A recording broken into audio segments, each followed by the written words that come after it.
Welcome back to the YouTube channel. Now, in camera is Leropa 15, mwezi number 4, that's April 2026.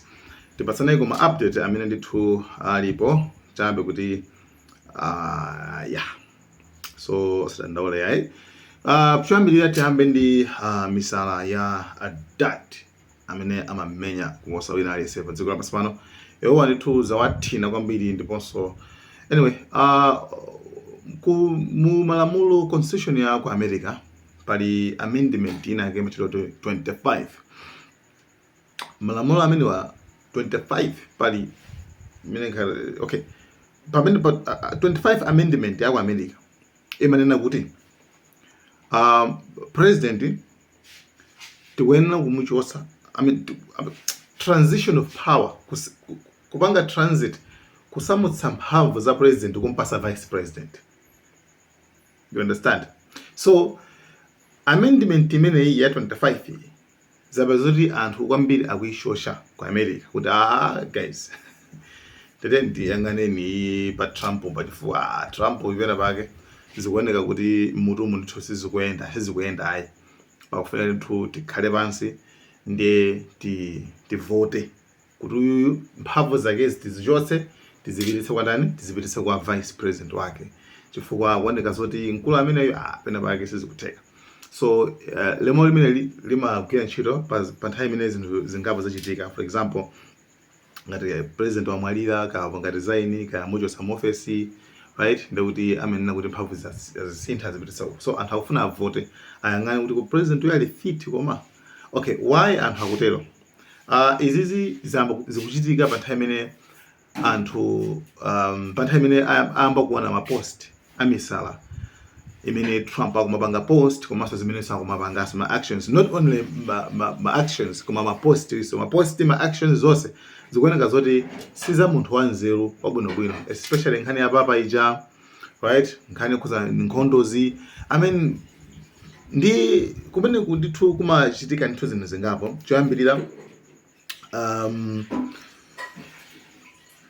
ndi amene apanga zimene zindani ndi cabinet, actually the high ranking people and amene ali kumipando oyambirira cabinet ya president ntantanu koko kwa china nduna onse amene amakhala paso pano.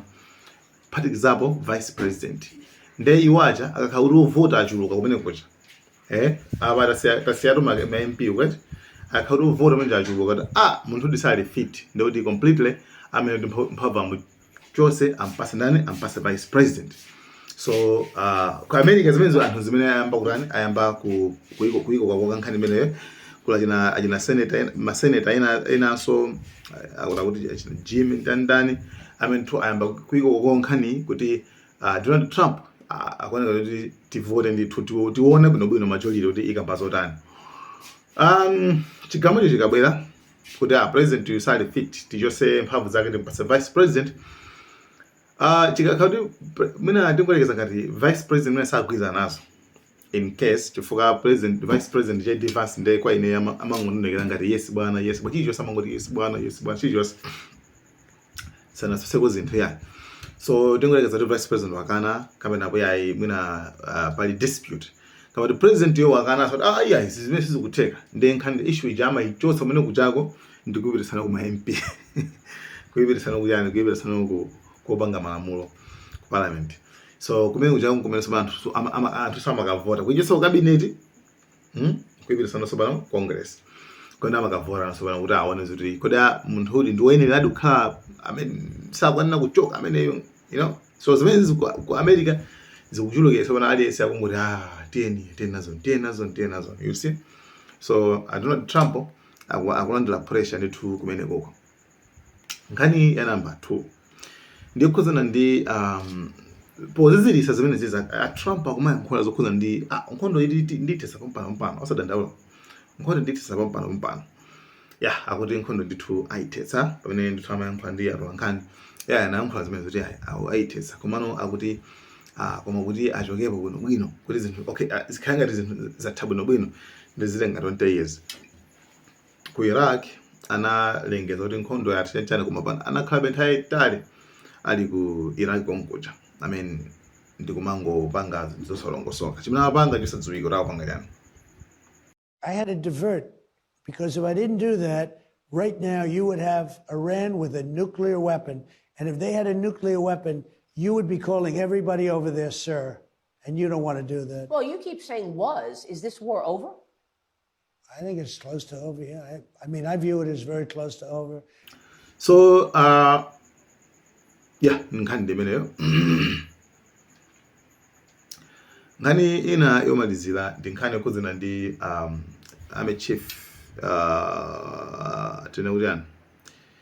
Army Chief of Commander wa Pakistan, zina lake timati Asif Munir, wa apano pano ali ku Tehran, ku Iran.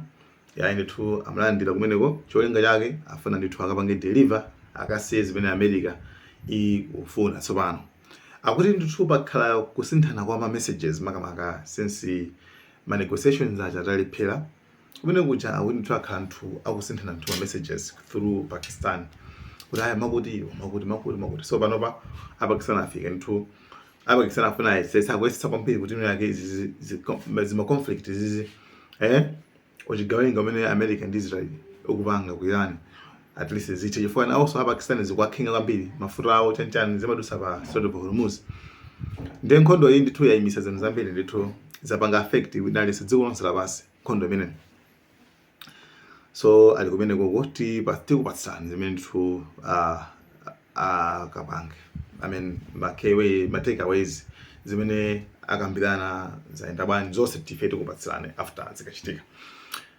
So nkhani inaso pano imene ndi breaking news ndiyo kuzana ndi Muhammad Marandi, munthu mmodzi amene ndithu amayankhulira mapanga comment pa maso kumankhulira ngati boma la Iran.